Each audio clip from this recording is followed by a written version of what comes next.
परराष्ट्र मन्त्री शिशिर खनालले सीमा विवादबारे प्रधानमन्त्री बालेन्द्र शाहले दिएको अभिव्यक्तिको जवाफ दिएका छन्।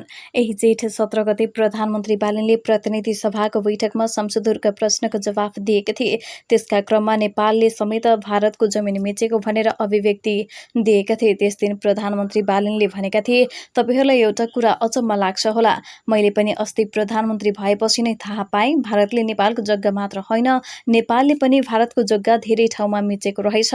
यस्तो अभिव्यक्ति उपर संसदमा विपक्षी दलहरूले प्रश्न उठाउँदै आएका थिए। प्रधानमन्त्रीको अभिव्यक्ति उपर बुधबार परराष्ट्र मन्त्री खनालले जवाफ दिएका छन्। नेपाली भूमि लिपुलेक हुँदै भारतले मानसरोवर यात्रा सञ्चालनमा ल्याएको विषयमा समेत नेपाल सरकारले आफ्नो आधिकारिक धारणा सार्वजनिक गरिसकेको उनले बताएका छन्। यस विषयमा नेपालले कूटनीतिक नोट पठाएको र भारतले पनि त्यसको जवाफ फर्काएको उनले जानकारी दिएका छन्।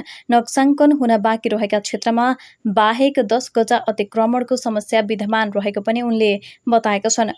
प्रधानमन्त्रीले दिएको अभिव्यक्ति क्रस बोर्डर अकुपेसनसँग सम्बन्धित रहेको भनेर उनले बचाउ गरेका छन्। सीमा विवादका विषय कूटनीतिक वार्ताको माध्यमबाट समाधान गर्न सरकार तत्पर रहेको पनि उनले बताएका छन्। साथै नेपाल र भारत सीमाको विषयमा तेस्रो मुलुकको संलग्नता नखोजिएको पनि उनले बताएका छन्। प्रमाण सङ्कलन गर्ने क्रममा अर्को देशसँग समेत संवाद गरेको विषय प्रधानमन्त्रीले राखेको पनि उनले बताएका छन्।